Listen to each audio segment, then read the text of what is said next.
It is great to welcome back to the program today Andrew Yang, who is an author, an entrepreneur, and notably, most recently, running as a Democrat for president in 2020 on a platform, as we discussed last time, of universal basic income, Medicare for all, and human-centered capitalism. Andrew, so great to have you back on today.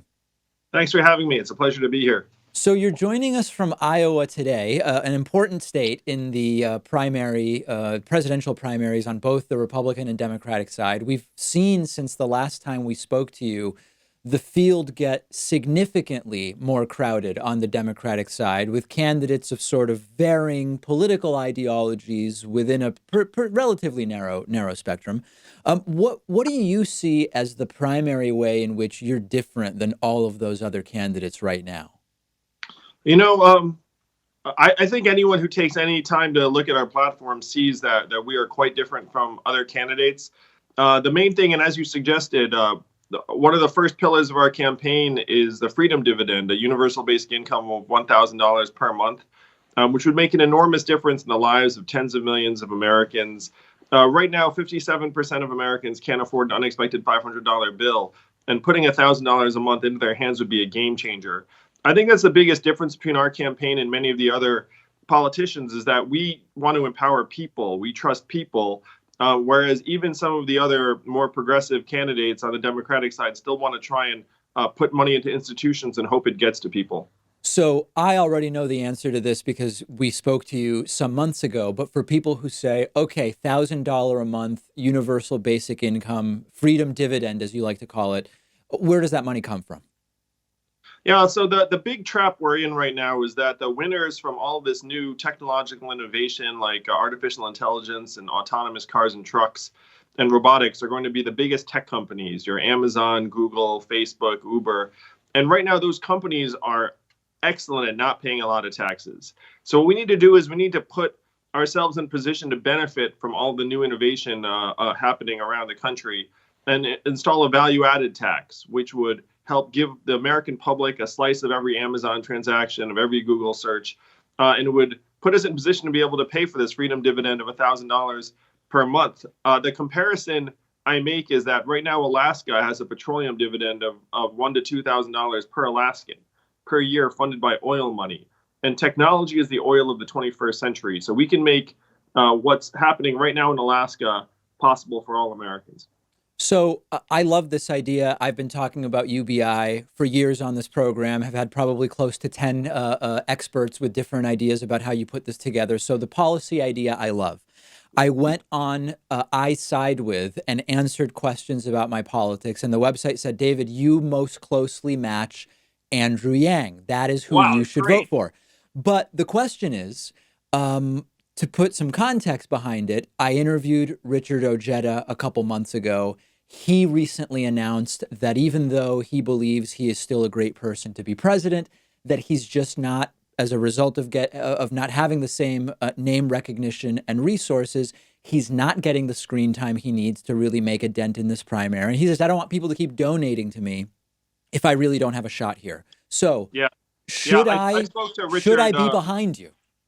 Sure. I spoke to Richard just the other day and I congratulated him on his campaign. I have to say, we're in a very, very different position than Richard, where we're raising hundreds of thousands of dollars from tens of thousands of donors around the country. Our average donation is only $19. So I joke that our fans are even cheaper than Bernie's. But I'm an entrepreneur and operator, and we keep track of all of their measurements, and they're all just going up and up and up. We're getting much stronger as the campaign goes on, and as every candidate declares, our traffic spikes because people take a look at the 2020 field and then they wind up discovering me and the campaign. So we have a very clear path to not just prominence and competitiveness, but we can make history here with this campaign. So it sounds like you're agreeing that having the resources financially is important, but you're making the case that you're building those resources. Yeah, and I mean Richard, I feel for him because it's like he doesn't come from like a lot of money, and his mom told him anyone can be president, and he's like, hey, it turns out you need a lot of money, a lot of influence, a lot of clout to run for president. in 2019. And he's right. And it's not an easy set of obstacles to overcome. But I'm an experienced entrepreneur and operator. I've started a multi-million-dollar organization from nothing but an idea before, and this is happening in the same way, faster. And so my experiences have prepared me for this in a very, very different way than Richards has for his campaign. Can you talk a little bit about the decision you made to run as a Democrat rather than as an independent? And I ask that not on the basis of the policy positions that you take, which certainly seem to fit very well within the more progressive wing of the Democratic Party, but more in the context of what we're now seeing with Starbucks founder Howard Schultz sort of toying with a run as an independent. And we're seeing the double-edged sword that is in terms of how you can have this spoiler effect. What made you decide to run as a Democrat instead of as an independent? It's the same thing that's gotten everyone upset about Howard, honestly. Where I looked at the mechanics and said, look, the Democratic Party, I'm aligned with the Democratic Party on most every front, as you saw. And we need to energize the Democratic Party with new ideas and a new economic vision, and then galvanize the American people and win and beat Donald Trump. That's the whole challenge. And if you run as an independent, you run the risk of splitting the vote and keeping Donald Trump in office. And that would be an utter disaster. So, I'm friendly with Howard Schultz. I don't believe he's he's intentionally doing something that he thinks is going to help Donald Trump stay in office. But the mechanics are the mechanics. We have the system we have. And I will never do anything that I think would increase the odds of Donald Trump being president one iota, because to me, he's an emblem of the accelerating deterioration of this society. So do you think, I know you said that as more people declare on the Democratic side, that your traffic goes up as a result of people just looking at who's out there, what are all the options that are available to me. What do you think is the effect of a more crowded Democratic field than a less crowded one for a candidate like you? It's actually excellent for us, because if you think about it, if there were just a few candidates, then it would be harder for an independent-minded progressive like myself to gain traction. Whereas in a more crowded field, so I'm going to run the numbers for you and your fans, because I know you guys are deeply engaged politically. So and this is a little bit of our take. I mean, I'm here in Iowa. It's my 8th trip. If you Google Andrew Yang, Iowa, you can see the speeches I've given to hundreds of Democratic activists here in the state. So despite the passion here in Iowa, only 5.6% of Iowans participated in the Democratic caucus in 2016. 171,000 Iowans out of 3.1 million citizens in the state. Now that number is going to go up a lot in 2020. It might go up to something like 240,000. But if you have a crowded field of, let's call it 15 to 20 candidates, then in order to finish in the top 3 in Iowa, you don't need 60,000. You need something like 30 to 40,000. And so anyone who thinks, hey, you need gajillions of dollars in order to win this election, you only need to get about 30 to 40,000 Iowans on board with your vision. That's the whole test. You're going to see many candidates crash and burn because when they come here to Iowa, their vision is not going to resonate at all. And we're having the opposite experience, where the people in Iowa can see what's happening in their main streets. They see what's happening in their towns and communities, and they know the difference that $1,000 a month would make in their own lives and the lives of their families.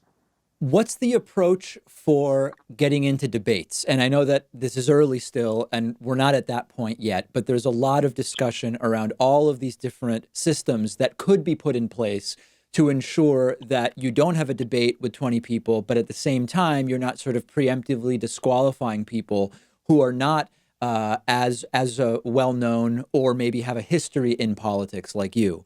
What's the strategy there?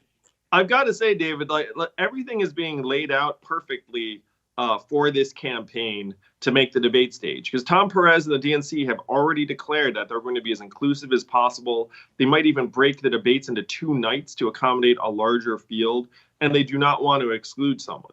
So the 3 criteria they've announced are number of supporters, polling, and fundraising totals. And so all we need to do to make the debate stage is be at a level above that of some of the other candidates, which is something we can really achieve. I mean, I'm already polling at 1%.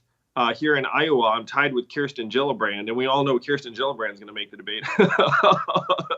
So we're just going to keep on going from here. But the DNC has learned from what happened in the last cycle. They don't want to be seen as tilting the scales, and they've also already announced that they're not going to have like a varsity and JV debate. They're going to mix it up based upon just they're going to have everyone there on an equal field. So Yeah, I I'm going to think the make that important debate thing stage the in June. important thing about not wanting to be seen as tilting the field is they're not opposed to tilting the field as long as they're not seen as tilting the field. So I hope that you and all of the other candidates are keeping a close eye on that. I mean that's very, very apt. Well, it reminds me of like the joke you tell where like if a bear is chasing you, you don't need to outrun the bear, you just need to outrun the person next to you. So all we need to do is outdo a campaign of someone that the DNC wants to have on that stage, and then we'll be on that stage. So I'm really trying at this early point in the Democratic primary to keep focused only on issues and who is most aligned with what the Democratic Party should be advocating for. But I want to just run by you what is an important issue, and it will become more important later, which is that of not only electability, but how to handle a candidate like Donald Trump, who has been undoubtedly effective between the nicknames and the rhetoric and the onstage style at fighting in a way that a lot of people on the left have not been particularly good at punching back at. How do you see that, and what do you think? What would be your approach? I have had dozens, maybe hundreds of Trump voters around the country come up to me and say, I voted for Donald Trump and I will vote for you because you're also an outsider. You want to solve the problems. You want to get things done. And you're talking about some of the same problems that got Donald Trump elected. A person in Iowa came to me and said, I cannot wait to see you debate Donald Trump because you would crush him. And others have said the opposite of Donald Trump is an Asian man who likes math. He's fire and bluster and a fake entrepreneur. And I'm clear and attached to reality. And people will see that I care about trying to solve the problems that got Donald Trump elected. Right, but what happens when he says little Andrew doesn't know what he's talking about, right? I mean, how do you deal with the personality aspect of it? So our joke around campaign headquarters is that his nickname for me will be Comrade Yang, which has sort of some vague racial connotations. But the American people, I'll tell you, when I go out to the folks in Iowa and New Hampshire and also across the country, I was just in Minnesota last night. The fact that I'm talking about the problems that got Donald Trump elected gets people focused on me in a different way. Where the great mistake of the Democrats in the last cycle, here's the truth. The reason why Donald Trump won in 2016 is that we automated away 4 million manufacturing jobs in Michigan, Ohio, Pennsylvania, Wisconsin, Missouri, Iowa, all swing states that he needed to win and did win. And the Democratic Party, instead of saying, yeah, that's true, and we need to dramatically reshape our economy to work for different people, instead just dismiss the concerns of those people. And we're like, well, like that, does not in step with the times, So just the fact that I'm talking about the problems on the ground in people's lives goes a very, very long way with a lot of Trump voters, a lot of independents. And we don't need all of them. We just need to keep the Democrats and progressives aligned with our vision for what we can do in this country, and then peel off 5, 10, 15, 20% of Trump voters. But I am very confident that if I'm the nominee, I will beat Donald Trump hands down. This is a very, very shaping up to be a very, very interesting Democratic primary. And we've been speaking with Andrew Yang, who is running indeed as a Democrat for president in 2020. Andrew, continued good luck on the campaign trail. We're going to be following it. And I really appreciate you talking to me today. Thank you, David. Anyone who wants to check out our policies, we're up to something like 80 policy proposals. We're not just universal basic income. Just go to yang2020.com or Google Andrew Yang. But you'll see that we have a real vision for the country that Americans are getting very excited about.